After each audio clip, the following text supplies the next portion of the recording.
Selamat datang di Fakultas Ilmu Pendidikan Universitas Negeri Surabaya. Fakultas Ilmu Pendidikan merupakan pusat UNESA untuk mengembangkan keilmuan serta menjaga marwah di bidang pendidikan. Saat ini, Fakultas Ilmu Pendidikan UNESA memiliki 8 program studi terkemuka. Salah satunya adalah program studi Pendidikan Guru Pendidikan Anak Usia Dini.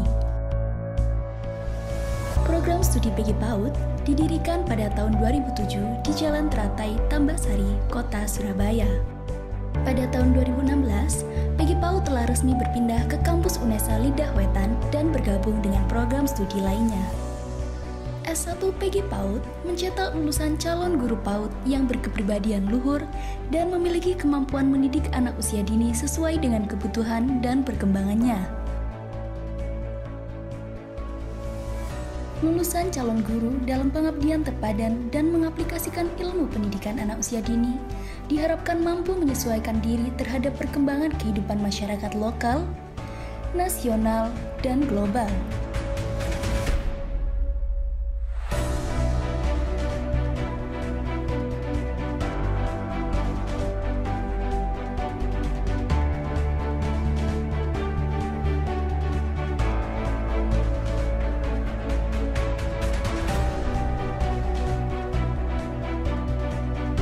Untuk mewujudkan visi dan misinya, PG PAUD mendukung penuh aktivitas mahasiswa dan memfasilitasi sarana-prasarana yang memadai, antara lain perpustakaan,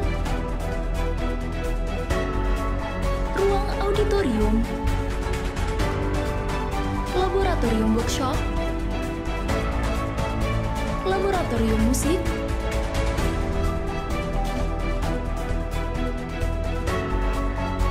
laboratorium tari, laboratorium kesehatan dan gizi,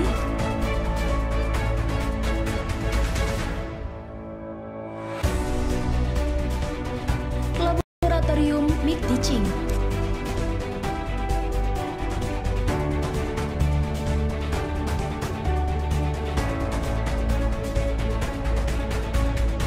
Di PG PAUD, mahasiswa dibimbing secara intensif untuk memunculkan potensi di bidang akademik maupun non-akademik. Hal ini dibuktikan dengan keberhasilan mahasiswa PG PAUD meraih beberapa prestasi. Di antaranya adalah juara lomba tari tingkat internasional serta nasional, juara lomba bercerita tingkat nasional, juara pembuatan alat permainan edukatif tingkat nasional, juara putra-putri fakultas, juara National University Debating Championship Fakultas, program pertukaran mahasiswa di Khon Kaen University Thailand, dan masih banyak lagi. Kami ucapkan selamat datang di PG PAUD UNESA. Selamat berproses.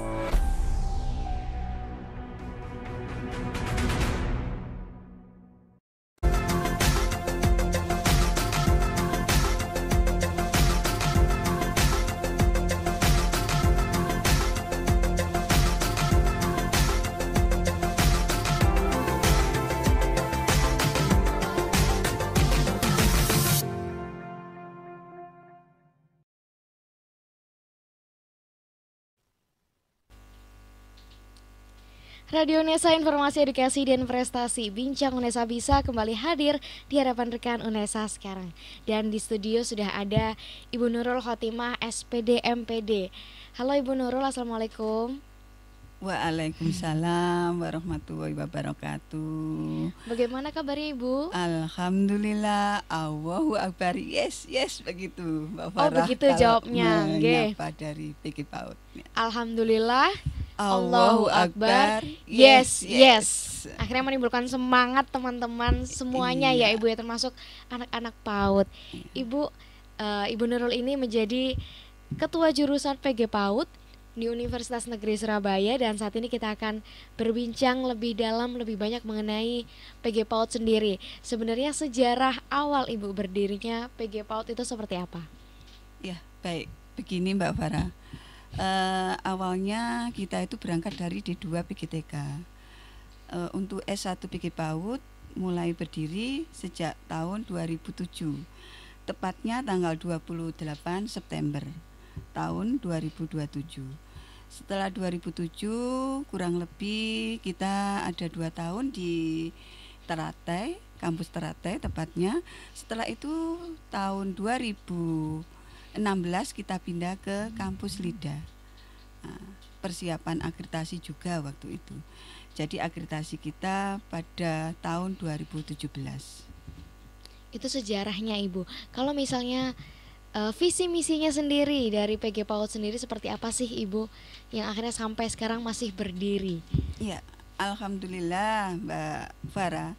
Jadi visi kami itu adalah unggul dalam kependidikan dan kukuh dalam keilmuan anak usia dini tahun 2020. Dengan misinya yaitu yang pertama menyelenggarakan pendidikan untuk menghasilkan pendidik anak usia dini yang profesional, selaras dengan standar mutu pendidikan nasional. Yang kedua, menyelenggarakan kajian, penelitian, dan pengembangan di bidang pendidikan anak usia dini dalam mengabdi menghadapi persaingan global. Yang ketiga, yaitu menyelenggarakan pengabdian kepada masyarakat dan membangun kerjasama dengan instansi dan lembaga terkait. Lalu yang keempat, yaitu memperluas kerjasama dengan stakeholder baik tingkat nasional, regional, dan internasional. Begitu Mbak Farah. Semoga itu senantiasa dipegang oleh PG PAUD untuk bisa diwujudkan ya Ibu. Berbicara mengenai PG PAUD sendiri ini kan merupakan program studi ya Ibu. Kira-kira mahasiswa yang terdaftar di program studi ini berapa dan bagaimana daya tampungnya tuh, jumlah daya tampungnya berapa Ibu? Iya, sampai saat ini mahasiswa kami ada 428. Itu daya tampung untuk setiap tahun kurang lebih saya hanya mengambil 2 kelas saja. Kurang lebih 90 orang. 90 orang itu 2 kelas karena dosen kita 14. Baik yang PNS ataupun yang non PNS. Begitu Mbak. Kalau dari antusiasme calon mahasiswa baru yang memilih PG PAUD itu seperti apa Ibu? Oke, jadi PG PAUD itu adalah nomor 2 setelah PGSD. Jadi artinya antusiasme dari mahasiswa kami masih memilih PG PAUD yang kami cintai ini. Kurang lebih sekitar 800-an pendaftar biasanya Mbak. Tapi kita tetap mengacu sesuai permen yang dan aturannya kita hanya sesuai dengan dosen kelas, yang kita punya, kelas juga begitu. Dari sekitar 800 lebih calon mahasiswa yang diterima hanya 80 orang. Kurang lebih 90 orang. 90 orang. Berarti tersisihkan 700 sekian ya Ibu, persaingannya begitu ketat untuk bisa menjadi mahasiswa di PG PAUD sendiri. Kira-kira untuk calon mahasiswa Ibu biar bisa mempersiapkan dengan baik, ada nggak sih Ibu ilmu yang perlu dipersiapkan atau bekal yang harus disiapkan teman-teman calon mahasiswa PG PAUD? Oke, baik Mbak Farah, kalau untuk mengenai keilmuan sebetulnya semuanya itu kan sudah mendapatkan ilmu dari pendidikan dasar, pendidikan menengah, pendidikan atas. Jadi kalau di universitas ini nanti kan pengembangan dirinya secara badinya. Sebetulnya mata kuliah yang kita siapkan itu sudah cukup banyak dan mumpuni untuk profesional dan pedagogiknya, termasuk akademiknya serta non akademiknya. Itu dari ilmu ya yang harus dikuasain oleh teman-teman. Kalau misalnya ilmu yang dipelajari di program studi PG PAUD, Ibu boleh jelaskan apa saja kira-kira Ibu? Oke, jadi itu tadi yang sudah saya sampaikan itu adalah program yang sudah untuk bekal mahasiswa. Jadi yang saya sampaikan tadi adalah mata kuliah yang sudah include dalam baik akademik dan non akademik. Jadi mata kuliah itu ada mata kuliah pengembangan kepribadian, mata kuliah pengembangan pribadi institusional, lalu mata kuliah keahlian juga keilmuan, dan juga mata kuliah keahlian berkarya, mata kuliah keahlian berkarya, dan juga mata kuliah keahlian bermasyarakat. Biasanya itu ada KKN, ada juga magang. Jadi magang itu adalah kerjasama kita bersama perusahaan-perusahaan yang lain. Misalnya ada CV, Wardana, dan lain sebagainya, Mbak. Begitu. Kalau di luar pendidikan Ibu, kira-kira ada nggak mata kuliah yang perlu dipelajarin oleh teman-teman di luar pendidikan yang mungkin ternyata bisa dikatakan lintas mata kuliah gitu Ibu? Misalnya pendidikan PAUD tapi memiliki mata kuliah entrepreneur gitu. Kira-kira ada nggak sih Ibu? Iya, Mbak. Di dalamnya memang sudah disiapkan seperti itu. Jadi ada mata kuliah kewirausahaan di sana. Termasuk selain magang tadi ada kewirausahaan, lalu ada pendidikan komunikasi juga. Jadi di dalamnya ada. Jadi mahasiswa dipersiapkan untuk meningkatkan keilmuannya itu sesuai dengan yang mau dicanangkan atau yang mau direncanakan dari mahasiswa itu sendiri. Karena berangkat dari calon guru pendidikan anak usia dini, jadi mahasiswa wajib menempuh beberapa mata kuliah yang misalnya ada konsep dasar pendidikan, lalu ada pembelajaran menggambar anak usia dini. Jadi di sana itu mata kuliahnya itu membahas banyak hal mengenai proses dari awal sampai akhirnya supaya mahasiswa itu siap terjun menjadi pengajar yang baik, yang profesional. Berarti semuanya lengkap dipelajari di PG PAUD sendiri ya Ibu. Ibu kalau misalnya tadi sudah membahas seputar jumlah mahasiswa, sekarang bagaimana Bu jumlah dari tenaga pendidik di PG PAUD? Oke, jumlah dosen yang ada sampai saat ini di PG PAUD ada 14 dosen. 14 dosen dan 2 tenaga kependidikan. Dari 14 dosen itu sudah bervariasi. Ada yang dari UNER, ada yang dari Universitas Negeri Malang, ada yang dari Universitas Negeri Yogyakarta, dan lain sebagainya. Dari berbagai keilmuan itu tadi, kita bergabung bersama menyatukan visi misi kita untuk membangun pendidikan anak usia dini ini.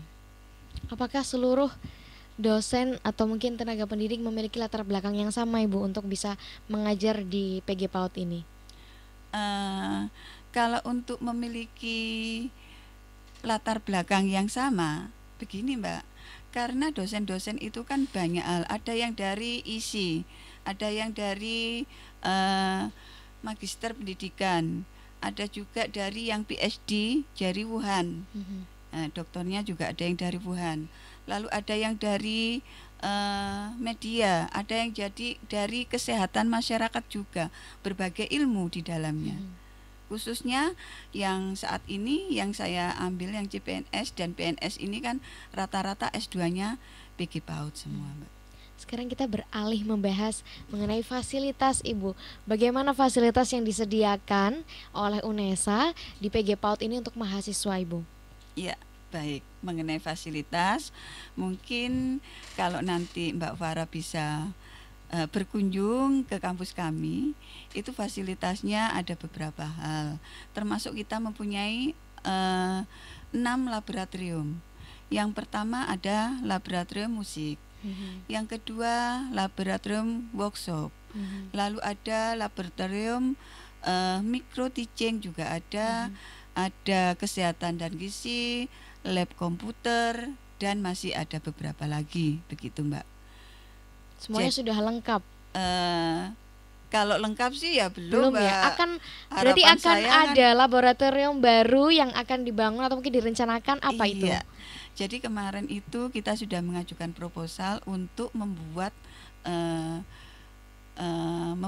tempat taman penitipan anak. Karena waktu itu kan di kampus kita itu banyak anak-anaknya dosen yang dititipkan.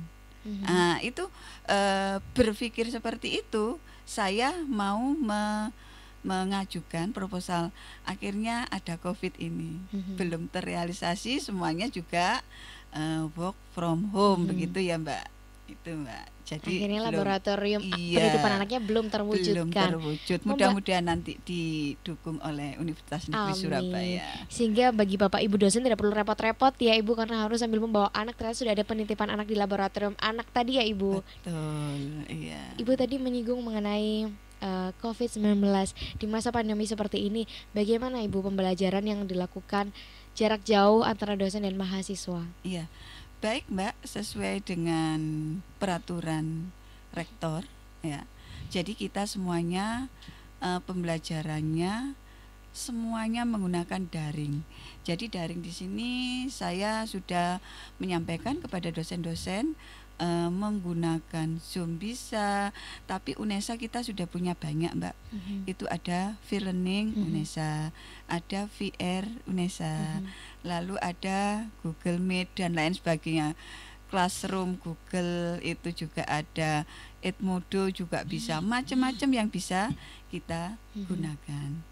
Kalau dari segi pembelajaran daring, kira-kira ada nggak Bu kesusahan yang dialami oleh dosen dalam menyampaikan materi kepada mahasiswanya? Jadi sampai saat ini alhamdulillah masih lancar. Kebetulan dosen-dosen kami untuk kegiatan pembelajaran ini sudah bisa gayung bersambut. Artinya begini, karena saat ini pandemi, ya kita mau nggak mau menggunakan daring. Apapun yang kita gunakan, yang penting mahasiswa tidak diperkenankan datang ke kampus. Biarlah kami yang bekerja dari kampus ya. Tapi mahasiswa tetap di rumah, sehat di rumah, baik-baik saja. Namun tetap ilmu kita transfer dari daring tersebut Mbak. Luar biasa dosen sampai ikut berjuang ya Ibu, mengalami masa pandemi seperti ini, harus memutar otak bagaimana bisa menyampaikan materi dengan baik kepada mahasiswanya. Ibu tadi banyak sekali laboratorium yang sudah disebutkan. Kira-kira bagaimana cara mahasiswa ini untuk mengakses laboratorium di masa pandemi ini? Apakah harus tergantikan mata kuliahnya untuk bisa praktek atau seperti apa? Ya, baik. Ini juga masalah bagi kami. Laboratorium kami sudah disiapkan, ada di kampus. Cuman mahasiswa jarang menggunakan, akhirnya kan begitu. Tapi kalau misalnya nanti bisa berpraktek misalnya 3-4 orang saja, itu bisa dengan protokol kesehatan. Begitu Mbak.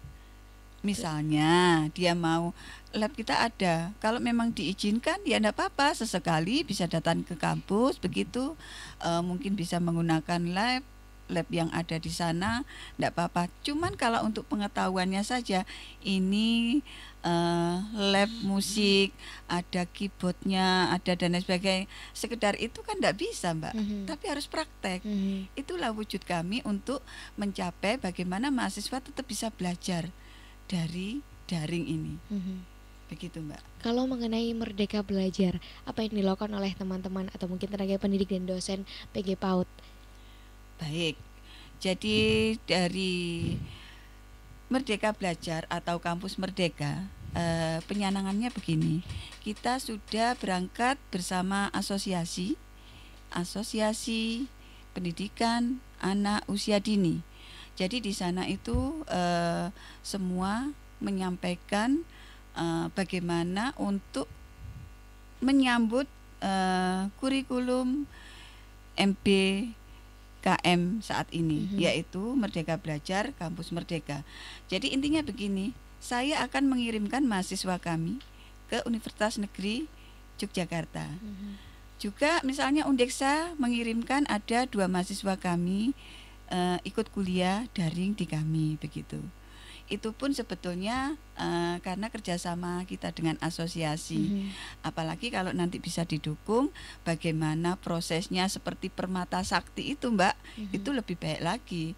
Namun kalau Permata Sakti itu sudah berjalan dari tahun 2017 mungkin itu sudah ada kerjasama dengan Permata Sakti. Jadi kita mengirimkan mahasiswa ke Universitas Negeri Surabaya, UNJ mengirimkan ke Universitas Negeri Surabaya. Bahkan ada yang dari Gorontalo mengirimkan ke kami begitu. Itu yang Permata Sakti, Mbak. Semoga nanti akhirnya Merdeka Belajar bisa terwujud ya Ibu dengan baik dan sudah disepakati oleh semua dosen dan tenaga pendidik. Ibu selanjutnya kalau boleh tahu nih, mungkin teman-teman rekan UNESA ingin tahu PG PAUD sendiri sudah mendapatkan akreditasi apa Ibu? Baik, alhamdulillah Mbak. Untuk akreditasi di PG PAUD, akreditasinya sudah A. Akreditasi A mulai kita akreditasi tahun 2017. Nah, jadi tahun 2017 itu kita sudah mengadakan akreditasi dengan nilainya 384. Alhamdulillah baik gitu, Mbak. Alhamdulillah sudah mendapat akreditasi A. Iya. Pasti kalau sudah dapat akreditasi A akan banyak sekali prestasi yang dimiliki oleh PG PAUD. Tapi setelah ini kita akan bahas lebih banyak. Ibu jangan kemana-mana, tetap di Bincang UNESA Bisa. Radio UNESA Informasi Edukasi dan Prestasi hadir sejak 13 Februari 2020 bertepatan dengan Hari Radio Sedunia. Radio UNESA memenuhi kebutuhan informasi seluruh sivitas akademika UNESA dan masyarakat. Melalui informasi edukasi hingga hiburan disajikan selama 24 jam non-stop. Rekan UNESA bisa mendengarkan via streaming di radiounesa.com atau www.unesa.ac.id. Secara audiovisual juga bisa disimak di kanal YouTube Radio UNESA. Langsung saja download aplikasi Radio UNESA di Play Store dan jadikan Radio UNESA teman beraktivitas Anda. Inilah Radio UNESA, informasi edukasi dan prestasi.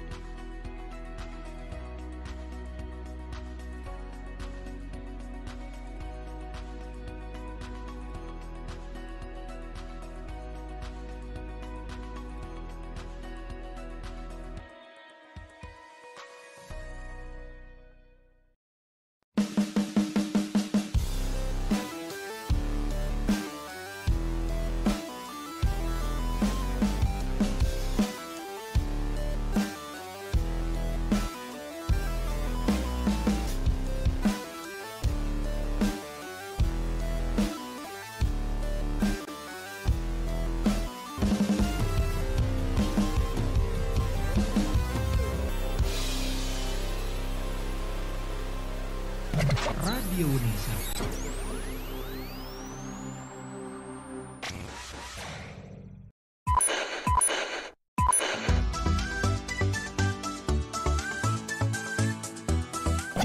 Radio UNESA.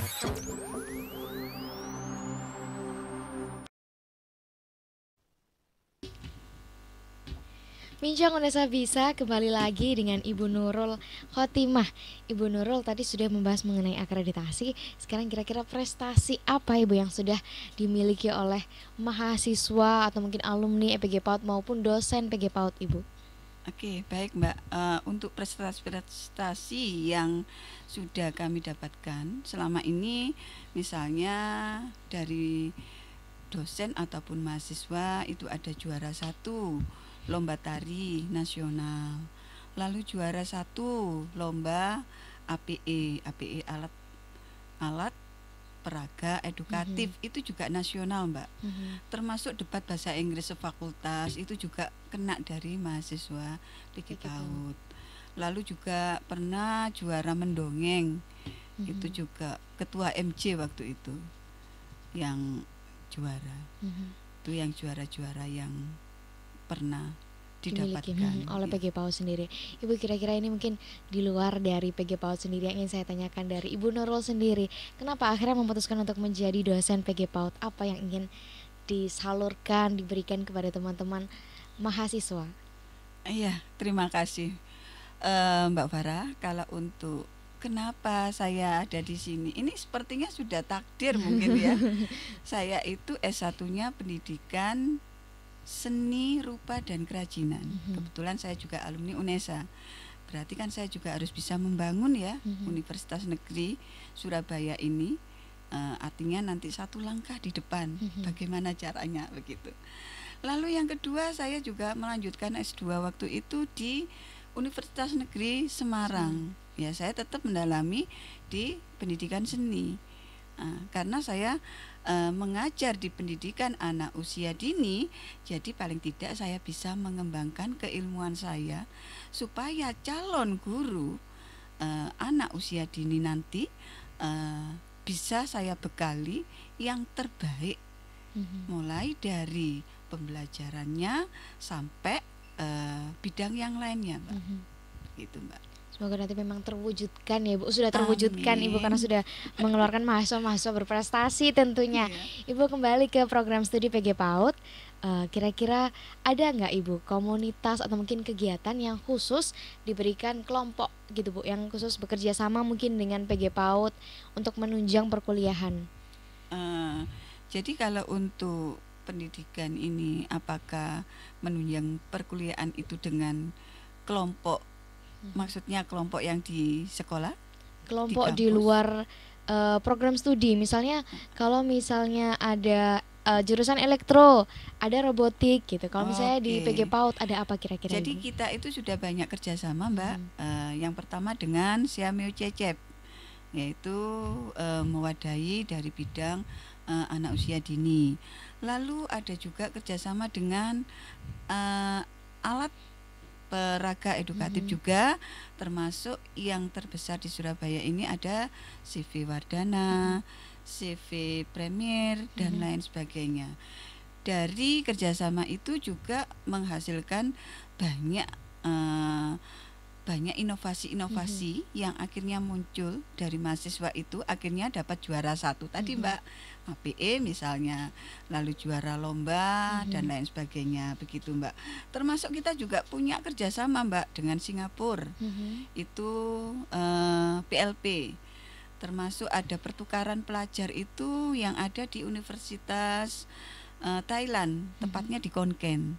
Lalu juga ada pertukaran pelajar dengan universitas lain yang ada di Indonesia ini. Berarti sudah banyak kerjasama yang terjalin antara PG PAUD dan juga pihak luar ya Ibu. Iya. Kalau misalnya Satu kita lagi, Mbak, apa itu Ibu? ada kerjasama dengan guru-guru yang ada di Jawa Timur. Misalnya itu kerjasama pelatihan misalnya. Pelatihan itu biasanya kami kerjasama dengan Pemprov atau Pemkot, bahkan juga Dinas Pendidikan. Dinas Pendidikan yang selama ini kerjasama dengan kita adalah Dinas Pendidikan Sidoarjo. Itu sudah beberapa gelombang. Karena Jadi, sudah mempercayai UNESA, ya, dosen-dosen PG PAUD ya Ibu untuk memberikan iya, sosialisasi maupun pelatihan. Alhamdulillah. Ibu, setelah mahasiswa PG PAUD ini lulus dari program studi PG PAUD ini, kira-kira kemungkinan besar kan akan menuju atau menjadi guru sebagai tenaga pendidik. Selain itu, kira-kira ada nggak Ibu kemungkinan prospek pekerjaan lain di luar menjadi tenaga pendidik? Ya, baik. Jadi prospek kami mahasiswa itu rata-rata menjadi guru pendidik anak usia dini. Namun banyak, Mbak, mahasiswa kami itu yang sudah diterima PNS di Universitas Negeri Trunojoyo, ada di Universitas Negeri Ahmad Dahlan, itu juga alumni kami angkatan berapa itu sudah pegawai tetap di sana. Termasuk tidak hanya sebagai guru, dosen saja, artinya ada juga yang di Kementerian Pendidikan Tinggi, ada di Jakarta. Itu kemarin saya datangkan supaya untuk memotivasi kepada adik-adik kami. Jadi peluang-peluang dari lulusan PG PAUD itu masih banyak. Tidak hanya sekedar jadi pendidik, guru PAUD dan dosen saja, namun bisa yang lainnya. Begitu, Mbak. Kalau tadi Ibu menyebutkan mengenai alumni, kira-kira bagaimana Ibu kontribusi alumni atau mungkin diawali dengan komunikasi antara alumni dan juga Bapak Ibu dosen maupun mahasiswa? Oke, jadi gini, alumni itu adalah kerjasama kita, ya.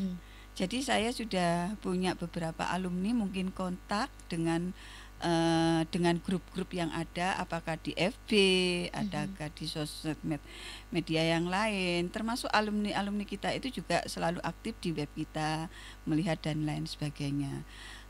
Seperti kemarin saja, misalnya saya mendatangkan alumni yang sudah ada di universitas lain supaya membekali kepada adik-adik supaya bisa menjadi pribadi yang baik. Termasuk juga di dalam alumni itu kan kita selalu saling membutuhkan ya Mbak. Jadi kalau misalnya kita ada punya channel, ada universitas yang membutuhkan dengan syarat A, B, C, D misalnya harus berbahasa Inggrisnya bagus. Saya kirim kira-kira dari alumni ini siapa yang bisa saya kirimkan supaya kita juga tidak mengecewakan yang menerima, begitu Mbak. Kalau dari kegiatan sendiri Ibu pernah nggak PG PAUD mengundang para alumni atau mungkin melakukan kegiatan lain bersama alumnus dan juga mahasiswa dari PG PAUD sendiri? Saya katakan kalau sering enggak, tapi ya berkali-kali ya Ibu. Artinya begini, hampir setiap tahun ada program kami mengenai alumni. Jadi kemarin walaupun kita work from home saja, kita melalui webinar. Semua alumni kita undang, apa yang sekiranya di lapangan saat ini apa kita diskusikan. Jadi kita juga selalu membuka apa yang harus kita benahi lagi. Artinya begitu. Kita tidak berhenti di sini Mbak. Kita harus selalu mengembangkan diri kita, termasuk mengembangkan jurusan kami tercinta, jurusan PG PAUD ini. Ibu membahas mengenai PG PAUD ini kan artinya harus bisa menjadi pendidik yang baik gitu ya Bu bagi anak-anak khususnya. Namun ternyata tidak mudah ya Ibu untuk mengajarkan anak-anak, beda seperti mengajarkan yang sudah lebih dewasa. Ada kesusahan-kesusahan tersendiri. Apa Ibu kira-kira perbedaan antara mengajarkan anak PAUD maupun anak SD dengan yang sudah SMP SMA Ibu? Iya. Jadi begini Mbak, mahasiswa kami awalnya kan memang rata-rata dari SMU ya. Kalau memang tidak punya jiwa itu kan ya kita gali kan Mbak. Mau nggak mau kan harus punya rasa cinta kepada anak usia dini. Karena kita mengajarkan kepada anak usia dini itu tidak sekedar mengajari pendidikannya saja, termasuk karakter sekecil apapun kita berikan, begitu. Jadi mahasiswa yang sudah masuk di PG PAUD ini mau tidak mau itu harus mempunyai jiwa kepribadian yang tinggi, lalu punya rasa sosial juga, lalu mahasiswa itu juga harus 3S. Senyum, sapa, salam misalnya itu harus dipunyai dari kepribadiannya. Kalau misalnya gurunya saja tidak bisa care dengan anak-anak, apalagi nanti yang lainnya kan begitu ya Mbak. Kalau dari psikologi sendiri kira-kira mungkin ada nggak Bu ada kepelatihan khusus untuk mahasiswa atau mungkin ilmu yang diajarin kepada mahasiswa mengenai bagaimana untuk memahami kondisi psikis anak atau seperti apa? Oke, jadi kalau untuk ilmu itu biasanya kita mengadakan parenting Mbak. Parenting itu selain dari dosen-dosen kita yang memang ada yang sudah sesuai dengan, ada yang dari UNER, ada yang dari psikologi China, begitu Mbak. Namun kita juga selalu kolaborasi dengan tim yang lain supaya tetap menjadikan lebih baik.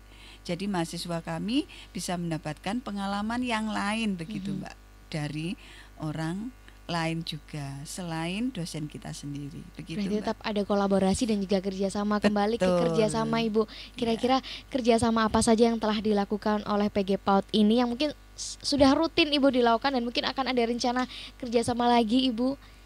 Ya, jadi kerjasama kemarin sudah saya sampaikan, kerjasama itu dari Dinas Pendidikan, ya, termasuk pelatihan guru-guru, apakah pelatihan dengan kurikulum, pelatihan APE, media dan lain sebagainya.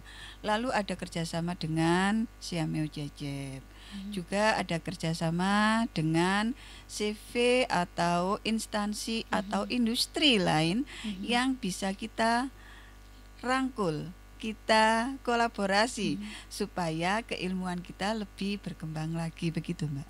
Selain kepelatihan, kira-kira kolaborasi atau mungkin kegiatan apa saja yang dilakukan oleh partner kerjasama Ibu? Jadi kalau untuk kerjasama dari partner itu misalnya kalau dia membutuhkan narasumber dari kita, kita siap.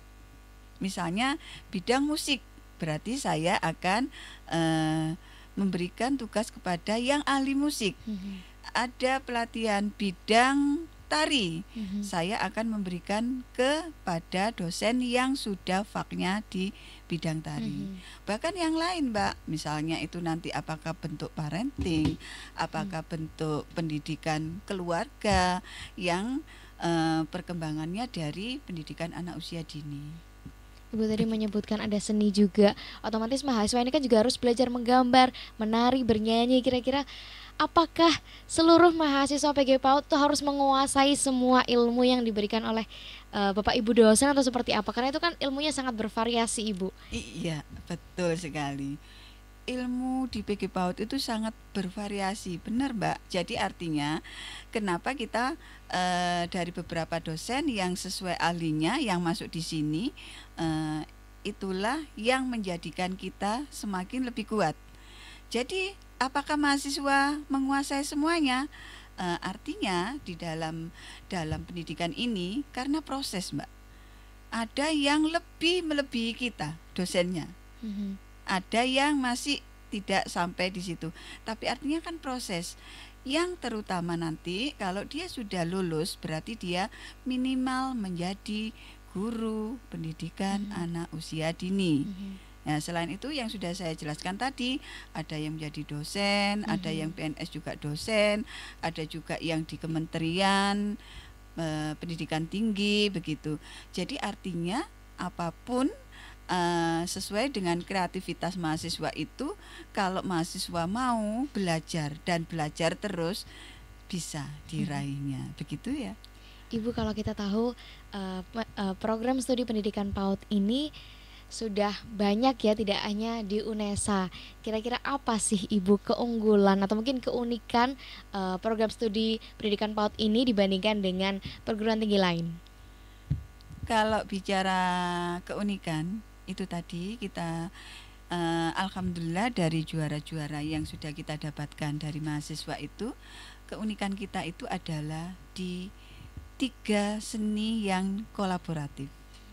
Jadi ada seni musik, seni tari, dan seni rupa, itu bisa dikolaborasi. Lalu juga nanti untuk pengembangannya, mahasiswa juga menggunakan aplikasi yang lain supaya mendapatkan hal yang terbaik dari pendidikan anak usia dini, khususnya misalnya mengenai media, mengenai literasi digital, mengenai komunikasi yang baik, dan lain sebagainya, begitu Mbak. Apakah nanti akan direncanakan menjadi sebuah mata kuliah Ibu, mata kuliah baru mengenai literasi digital dan sebagainya, atau mungkin sudah terwujudkan? Untuk semua mata kuliah itu sudah ada di dalam kurikulum, Mbak. Jadi apalagi kalau sekarang ini kurikulum MP Merdeka Belajar, Kampus Merdeka. Iya, jadi artinya dari kurikulum ini kita kembangkan, lalu bisa kerjasama. Misalnya pada tahap mahasiswa kami mau belajar di universitas lain, misalnya untuk pengembangan seni di universitas lain, itu kita ACC saja, begitu Mbak. Jadi kita permudah untuk di kurikulum ini, tidak supaya mahasiswa punya gambaran di luar itu seperti apa, tidak hanya mendapatkan di sini saja. Artinya peluang-peluang kesempatan ini, kesempatan belajar di kampus yang merdeka ini kita lanjutkan. Ibu tadi sempat menyebutkan bahwa mahasiswa ada pertukaran pelajar ya, pertukaran antar mahasiswa baik dari UNESA dan kampus-kampus lain. Kalau dari dosennya sendiri Bu, apakah mungkin ada pertukaran atau mungkin pembelajaran dosen khusus PG PAUD Ibu? Ya, jadi kalau untuk pertukaran dosen ini baru saya rencanakan saat ini. Ini harapan saya wajibkan. Apakah itu bergantian begitu. Namun sebelumnya Mbak, dosen-dosen kita juga kolaborasi dengan pernah mengajar di TK juga. Pernah juga belajar di Wuhan, mengambil dari psikologinya yang di sana. Juga pernah mengajar di universitas yang misalnya ada di UNJ begitu. Tapi sekedar hanya sehari 2 hari tidak masalah begitu. Namun kalau misalnya itu nanti kerjasama setengah semester gitu, itu lebih baik lagi, harapan kami begitu, Mbak. Berarti memang sudah direncanakan, semoga akan segera terwujud ya Ibu. Ibu, terakhir mungkin sebelum kita menutup perjumpaan kita, monggo disampaikan pesan kepada Civitas Akademika, baik itu dari dosen, tenaga pendidik maupun mahasiswa PG PAUD atau mungkin calon mahasiswa PG PAUD, Ibu. Oke, baik untuk para dosen, tenaga pendidik, lalu untuk mahasiswa, termasuk calon mahasiswa, mari kita bersama berani berkreasi, berinovasi, dan berkolaborasi untuk mewujudkan UNESA satu langkah di depan. Mungkin itu saja, Mbak. Amin, amin ya Ibu. Iya. Terima kasih banyak Ibu Nurul Iya. sudah hadir di Bincang UNESA Bisa ini. Semoga memang visi misinya bisa terus terwujud dan bisa meningkatkan pendidikan PAUD yang lebih baik lagi dan juga menciptakan prestasi bagi mahasiswa-mahasiswa dan juga dosennya ya Ibu. Iya. Semoga sehat selalu Ibu. Terima kasih. Terima kasih sekali Mbak Farah. Ya, tadi perjumpaan saya dengan Ibu Nurul. Sampai jumpa di Bincang UNESA Bisa selanjutnya.